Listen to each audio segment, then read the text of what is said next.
Los Angeles International Airport, LAX, was never a quiet place, especially in the week leading up to Christmas. The rattling of suitcase wheels on the marble floor, the public address system calling out the last passengers, and the chaotic noise of thousands of people rushing to get home. All of it created a familiar yet stressful backdrop in Terminal C. Maya Perez adjusted the security belt around her hips, feeling the familiar weight of her handgun and radio. She took a deep breath, trying to filter out the pervasive scent of burnt coffee and cheap perfume in the air, seeking focus. "Come on, Kaiser. Pay attention." Beside her left leg, Kaiser walked with a formidable dignity. Unlike the friendly-faced, floppy-eared Labradors or Beagles often seen in customs areas, Kaiser was a purebred German Shepherd weighing nearly 40 kilograms. His black and tan coat was sleek, his muscles rippling under his skin with every movement. His ears stood erect like two radar dishes, constantly rotating to catch the slightest sound. Passengers around them automatically parted, forming a wide, open pathway for them. Maya saw the cautious, even fearful, glances directed at Kaiser. A young woman quickly pulled her small child close as Kaiser briefly turned his head to glance their way. "He looks vicious. Don't look him in the eye. Hurry up." Maya heard the whispers. She gently tightened the leash. "Ignore them, boy. You're just doing your job." Kaiser looked up at her, his pink tongue lolling out slightly. His amber eyes were bright, showing no aggression, only absolute concentration and loyalty. To Maya, Kaiser was not a monster. He was her partner, her friend, and the strongest shield she had after the traumas of her past. Today they were assigned to sweep the boarding gate area for Flight 802 to Tokyo. Security was at its highest level following several anonymous threats targeting trans-Pacific flights. Maya led Kaiser along the rows of seats. The procedure was simple. Kaiser sniffed, and if he kept walking, everything was safe. If he stopped, trouble began. They passed a group of young people laughing loudly. Kaiser sniffed a backpack on the floor and walked past. They passed a businessman rapidly typing on his laptop. Kaiser didn't even glance his way. Everything went smoothly until they approached Gate 42. Kaiser suddenly froze. The leash in Maya's hand went taut. She stopped instantly, her heart giving a thud. She observed Kaiser's body language. His tail, which had been gently swaying with his steps, was now rigid and still. His ears pointed straight ahead, stiff as two javelins. "Kaiser, did you find something?" Maya whispered, but her hand was already hovering over the radio. Kaiser did not bark. For explosive detection dogs like Kaiser, barking is strictly forbidden as the vibration of sound can trigger sensitive explosive devices. Instead, Kaiser performed a maneuver Maya had seen thousands of times in training, but never wanted to see in reality at a crowded airport. He took 2 steps forward and then sat down abruptly. His entire large body was motionless. He stared straight ahead, focusing all his energy on a single point. This was the passive response, the highest level confirmation signal of a dangerous threat. Maya followed Kaiser's gaze. Sitting on a hard plastic chair, less than 2 meters from Kaiser, was an elderly Asian man. He wore an old, neat but frayed gray cardigan. His silver-white hair was neatly combed. On his lap were a small leather satchel and an open book. Mr. Hiroki, the name printed on the luggage tag attached to the satchel, looked completely harmless.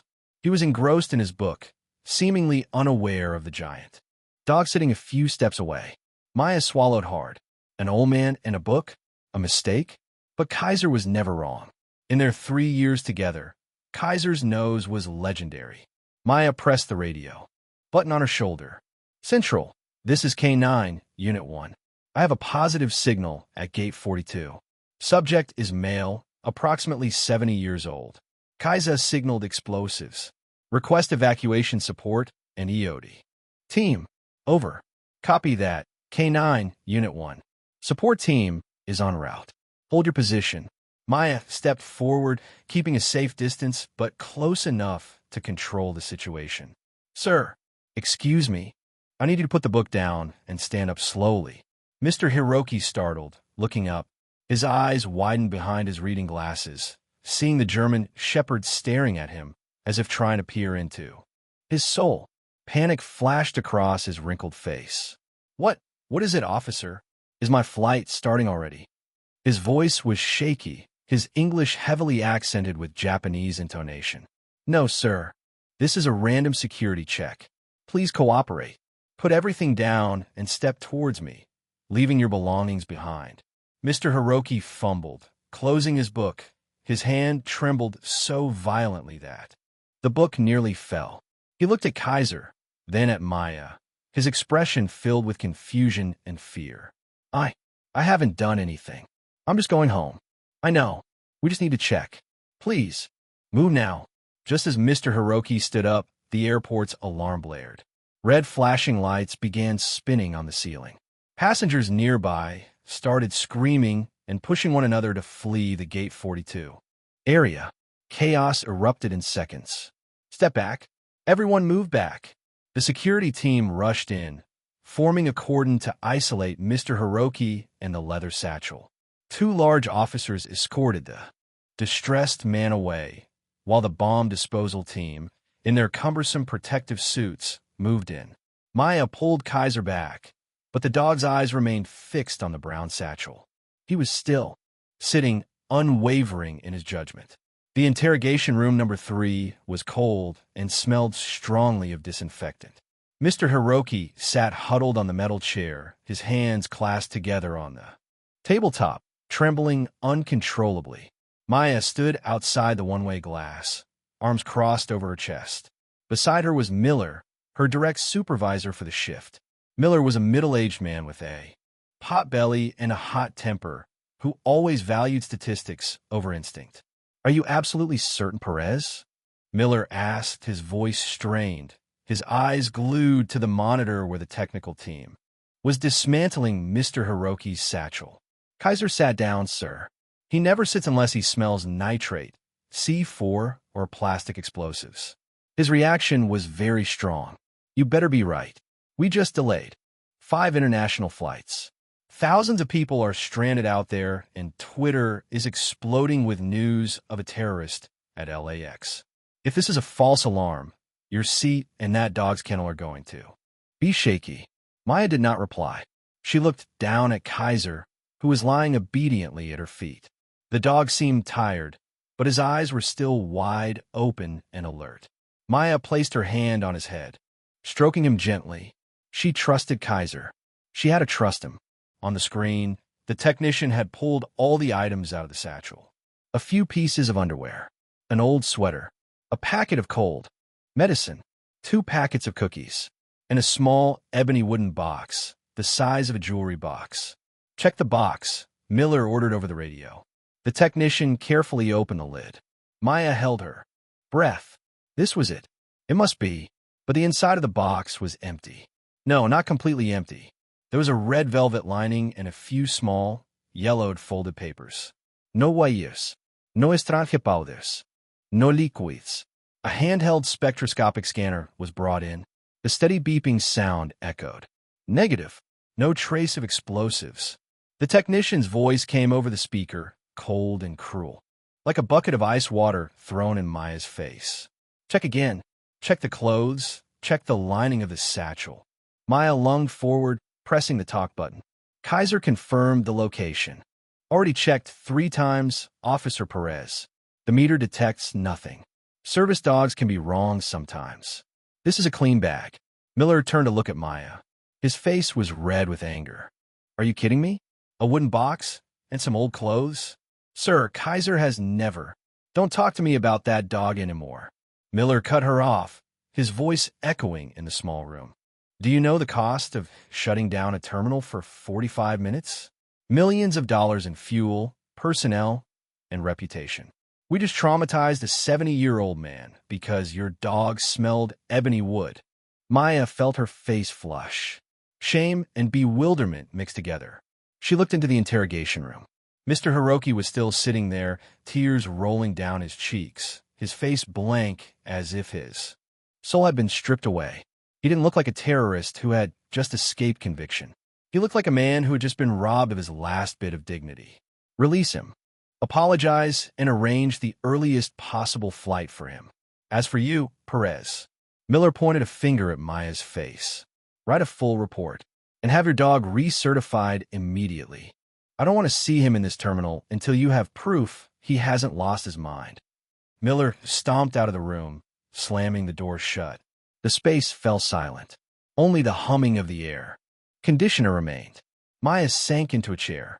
She felt exhausted. Where had she gone wrong? Had she misread Kaiser's signal? Or was Kaiser truly old and becoming senile? She looked down at Kaiser. The German shepherd still sat there, looking at her intently. He didn't hang his head in apology as he did when he made a mistake during training. He looked at her with steady eyes, even a slight hint of urgency. He let out a small whine in his throat, then nudged his wet nose into her hand. What did you do, Kaiser? You disappointed me. Maya pulled her hand back, her voice full of reproach. Kaiser did not give up.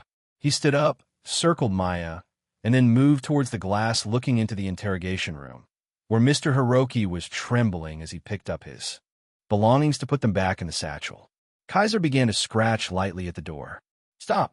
Kaiser, Fuß, stay! Maya commanded, her voice sharp. But this time, Kaiser did not obey immediately. He turned to look at Maya, then back at Mr. Hiroki. He let out a single bark. A short, deep bark, not the sound of a dog wanting food or play. It was a warning bark. Maya was stunned. She had never seen Kaiser act like this after a mission was over.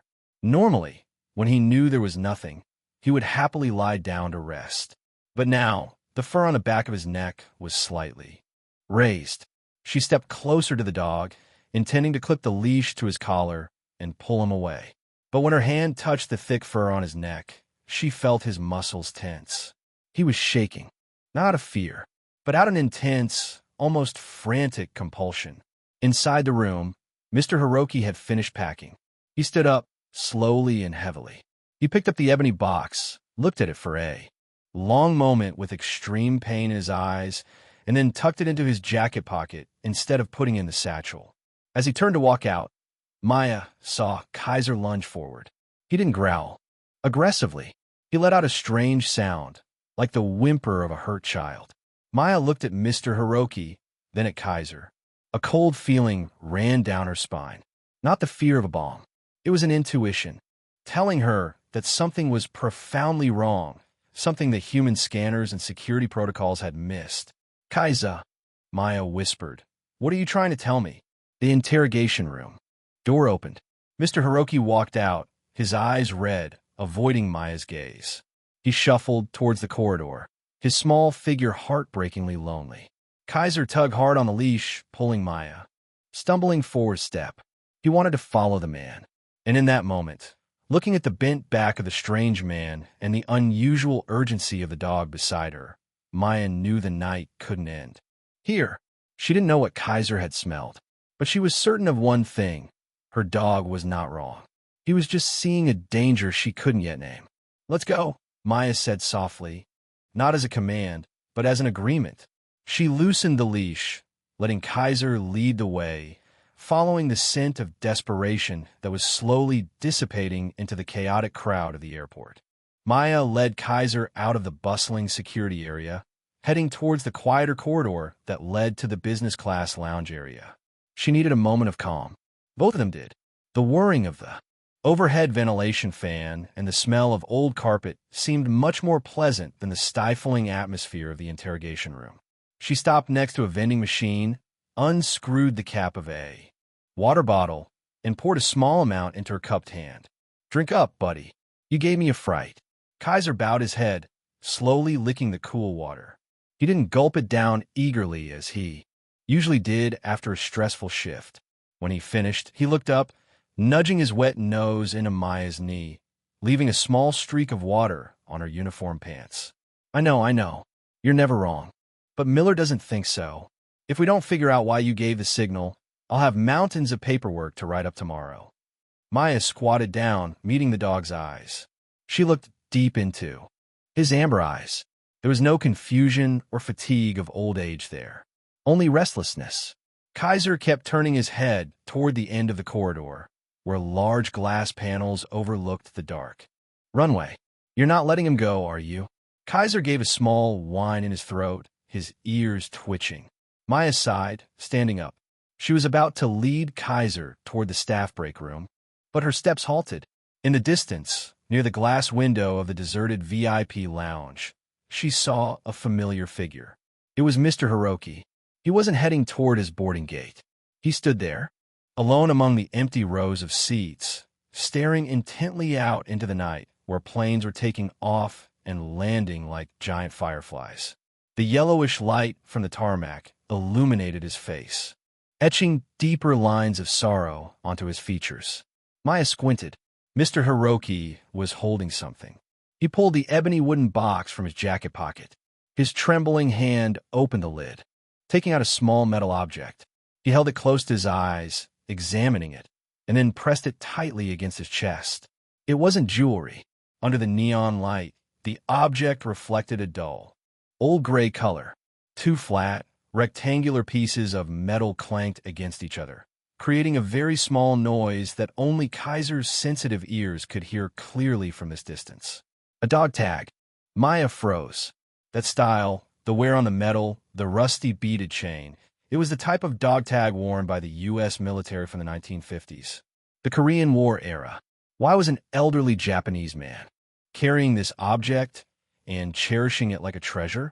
Suddenly, the leash in Maya's hand went rigid. Kaiser, wait. But Kaiser didn't wait. This time, he didn't dart off like a hunting arrow. He walked, slowly, with dignity. Each of his steps resonated solidly on the stone floor, his head held high, his chest thrust forward. Maya tried to pull the leash back, but the strength of the 40 kilograms German Shepherd was too great. He didn't pull her down. He simply dragged her along with him, like an unstoppable train engine. Kaiser, stop. You'll scare him, Maya whispered through clenched teeth, afraid the noise would panic Mr. Hiroki again. But Kaiser seemed to ignore all commands. His only goal was the man standing by the window. When they were about 3 meters from Mr. Hiroki, Kaiser began to slow down. He veered away from a straight path, taking a wide arc toward the old man's back. This action, Maya recognized it immediately. This was not the posture of an attack or a suspect containment. This was a flanking or protective maneuver. Kaiser was establishing a defensive perimeter. He circled behind Mr. Hiroki, then stopped. He stood tall and imposing, facing out toward the corridor, like a bodyguard watching over his most important client. And from deep within his massive chest, a sound began to emerge. RRR, RRR, RRR. A low, steady sound, like the idling engine of a heavy truck. To an outsider, the growl of a German Shepherd is a sign of death. But to Maya, who had lived with Kaiser for 3 years, she understood. It was the rumble, a calming growl. Kaiser only did this when he wanted to say, I am here. No one is allowed to touch this person. Mr. Hiroki jumped. The growl right behind him caused him to drop the dog tag onto the floor. Clank. He spun around, his back pressed tight against the cold window pane. His face was devoid of color as he saw the black monster standing right next to him. He squeezed his eyes shut, raising his hands to cover his face, waiting for a tearing bite. No, don't bite me, he screamed, his voice breaking. Kaiser, easy. Maya rushed forward, intending to pull the dog away. But Kaiser didn't bite. He didn't even look at Mr. Hiroki menacingly. When he saw the man shrink back in fear, Kaiser stopped rumbling. He tilted his head, his ears drooping slightly, a sign of friendliness and submission. He took a small step forward, closing the distance. Mr. Hiroki, don't make any sudden movements. He won't harm you, Maya said quickly, holding Kaiser's collar tightly to reassure the man. Mr. Hiroki cautiously opened one eye. He saw the giant dog was not baring his teeth. He was looking at him. His amber eyes were deep, sad, and empathetic. The old man slowly lowered his hands.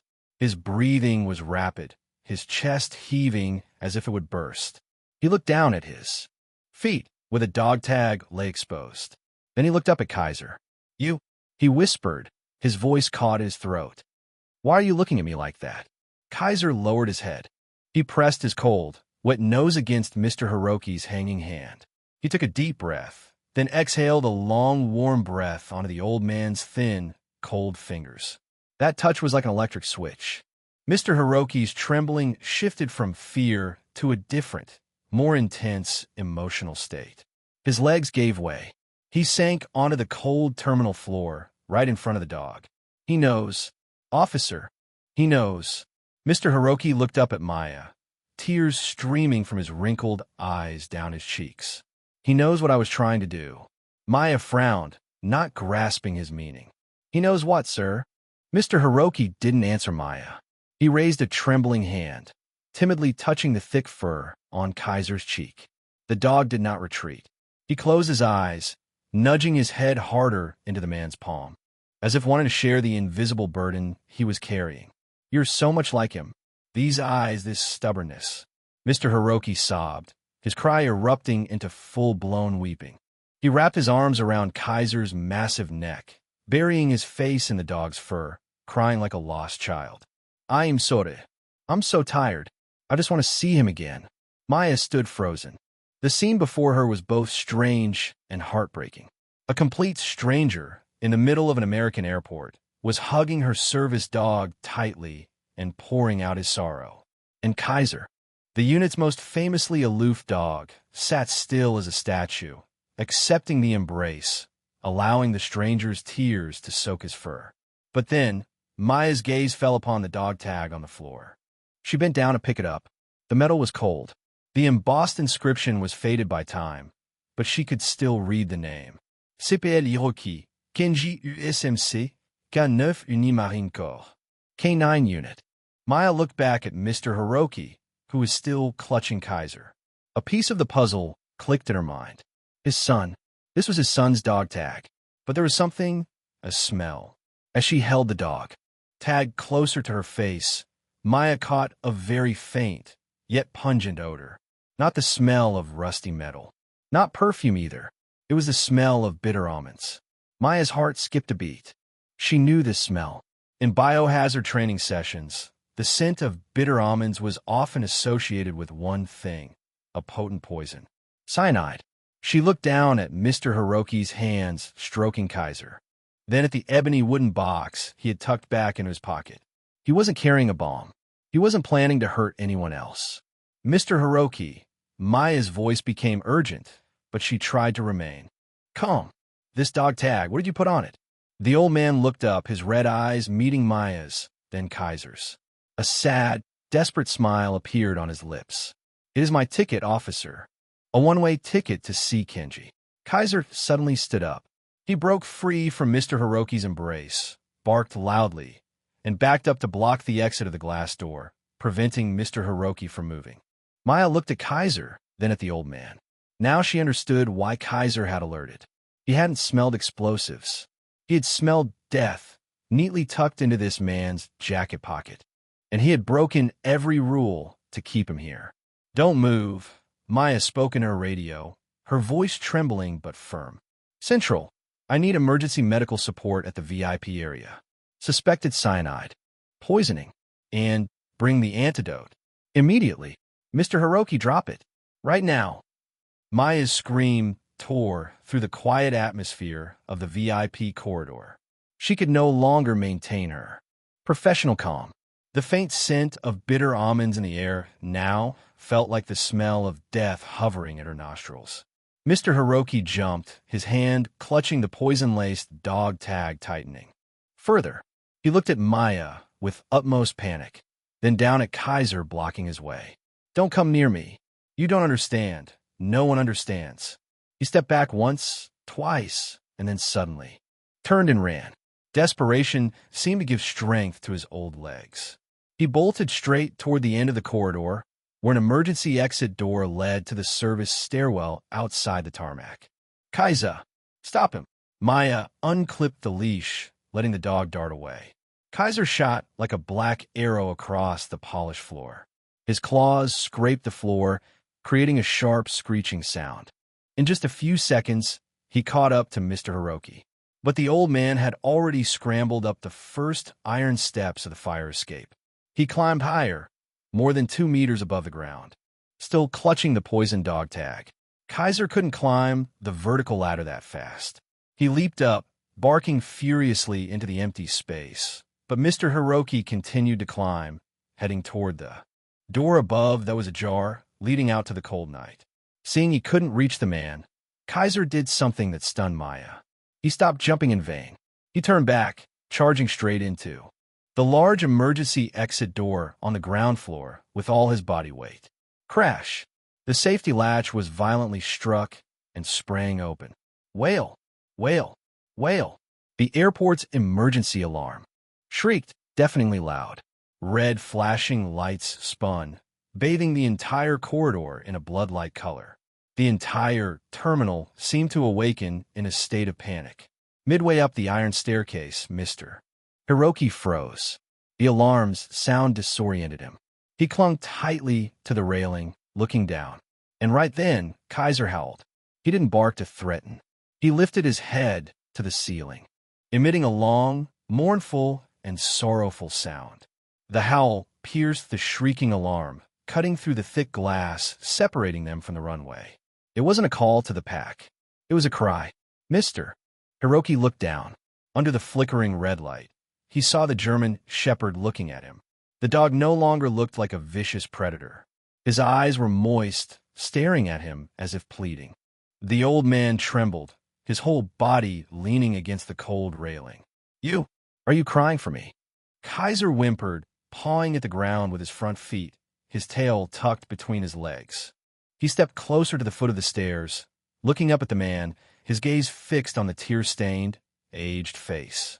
Mr. Hiroki slowly let go. The metal dog tag slipped from his fingers, falling to the ground. Clank! He slumped onto the iron stair step, covering his face and sobbing uncontrollably. This dog tag is my son's, Kenji. He spoke through sobs, his voice cracking. Amidst the alarm, he died in a war 10 years ago. He trained dogs just like you.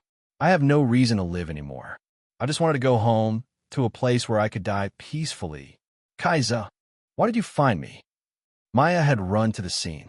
She raised her hand, signaling the medical and security teams rushing up behind her to stop. Everyone stand down. Turn off the alarm. Don't agitate him. The space gradually became quieter, leaving only Maya's heavy breathing and the man's choked sobs on the stairs. Maya didn't draw her gun, nor did she climb up to apprehend him. She looked at Kaiser. Go on, boy. Help him. Kaiser seemed to understand. He placed his 2 front paws on the stairs, then slowly, carefully climbed up 1 step at a time. He wasn't rushing. He approached where Mr. Hiroki was huddled. The old man raised his head when he felt a hot breath on his face. Kaiser sat down right next to him on the narrow step. He gently nudged his large head against the man's shoulder, then licked away the salty tears on the old man's cheek. Mr. Hiroki wrapped his arms around the dog's large neck, burying his face in its thick fur. I'm sorry. I'm so sorry. Kaiser did not move. He sat there, a steady pillar of support for the stranger who was breaking apart in his arms. He had completed the most excellent task of a service dog. Not to capture a criminal, but to save a life dangling on the brink of despair. Maya stood at the bottom of the stairs, picking up the dog tag with a handkerchief to avoid contact with the poison. She looked up at the 2 figures leaning against each other on the iron staircase. A feeling of relief spread through her chest. They were safe. Both of them. 2 days later, the atmosphere at the UCLA Medical Center was much quieter than the airport's commotion. Maya gently knocked on the door of room 304 and stepped inside. Kaiser walked right beside her, his claws clicking softly on the white-tiled floor. Mr. Hiroki was sitting propped up against his pillows, looking out the window at the palm trees swaying in the California afternoon breeze. His complexion was healthier, no longer bearing the ashen look of that night. Are we disturbing you? Maya asked softly. Mr. Hiroki turned, his eyes lighting up when he saw the 4-legged visitor. Not at all, Ms. Perez. I was waiting for you too. Kaiser didn't need a command. He approached the bedside, rested his large chin on the edge of the blanket, and gently wagged his tail. Mr. Hiroki reached out, softly stroking his erect ears. Maya reached in her pocket and pulled out a small, transparent plastic zip bag. Inside was the old military dog tag. The chemical team cleaned it. There are no traces of cyanide left. I thought you would want to keep it. Mr. Hiroki took the bag with both hands, cherishing it like a treasure. He looked at the dog tag, then at Maya, his voice solemn. I was so angry when this dog stopped me. I thought he was stealing my only way out. But lying here these past 2 days, I realized he didn't steal my death, he gave me back my life. What will you do next? I will go home. My daughter in Tokyo just called. She cried so much. I had forgotten that I still have people who love me. He smiled weakly, his eyes glistening with tears. Thank you. And thank you, Kaiser. You saw me when the rest of the world walked past me. In the Transportation Security Administration, TSA, office the next morning, the atmosphere was much more tense. Supervisor Miller sat behind his desk, flipping through a thick stack of reports. Facing him were Maya and a senior K9 training expert from headquarters. Miller pushed his glasses up his nose, clearing his throat. So you're saying the dog was not wrong? The expert nodded, pointing to a chart on his tablet. Absolutely not, Miller. Kaiser is an excellent working line German shepherd. His olfactory sense doesn't just analyze individual scents. That night, he smelled the cyanide compound on the dog tag, yes. But the thing that triggered his unusual protective behavior was the extremely high concentration of cortisol and adrenaline emanating from Mr. Hiroki's body. Miller frowned. Stress hormones. Exactly. The smell of fear and absolute desperation. Combined with the poison, Kaiser's brain categorized Mr. Hiroki not as a threat to be neutralized, but as an injured subject in need of rescue. Your scanner only saw an empty box. Kaiser saw a human being falling apart. Miller was silent for a long time. He looked at Maya, then out the window where Kaiser was waiting in the corridor. Remorse was clear on the face of the man, who was famous for his rigidity. I was too quick to judge the situation, Perez. I always thought security meant catching the bad guys. I forgot that sometimes security is also about protecting the vulnerable from themselves. You don't need to apologize, boss. Kaiser surprised me too. No, I need to make this right. Miller stood up, closing the file. Get ready, we have a small gathering. This afternoon, the commendation ceremony took place right in the K9 unit's meeting room. There was no loud press, no long speeches. Just the colleagues in the team, Maya, and of course Kaiser. The commanding officer stood before everyone, holding not a glowing gold medal or certificate, but a small velvet-wrapped box. We often honor dogs who find drugs or explosives, he said, his voice warm. But today we honor a higher instinct. Kaiser is more than a biological detection machine. He is a soldier with a heart. He walked up to Kaiser. The dog sat solemnly, chest straight. The officer pinned a small silver badge onto his harness, engraved with the head of a German shepherd. Well done, buddy. The applause rang out, warm and sincere. Colleagues came up one by one to pat Kaiser's head, each offering him the praise he deserved. When everyone had dispersed, only Maya and Kaiser remained in the changing room. Maya knelt on the tiled floor, wrapping her arms around Kaiser's neck. She pressed her cheek against his warm, thick fur, closing her eyes. A feeling of peace spread through her body, dispelling all the haunting memories of past failures. You. No, Kaiser, she whispered into his ear. I always thought our job was to follow the rules to maintain safety. But you taught me a huge lesson. Kaiser gently tilted his head, licking Maya's nose. Lightly. True loyalty isn't blind obedience. Maya smiled, tears of happiness welling up. True loyalty is knowing when to break the rules to protect what is invaluable, like a human life or a lost soul. She released Kaiser, looking deep into those intelligent amber eyes. There was no more doubt, no more fear of being misunderstood. Only absolute trust between two teammates. Let's go, Kaiser. Shift's over. Time to go home. Kaiser let out a booming, joyful bark, his tail wagging furiously. The two figures, one human and one dog, walked out of the airport doors, merging into the vibrant sunset of Los Angeles, leaving behind a long day full of turmoil, but also profound meaning.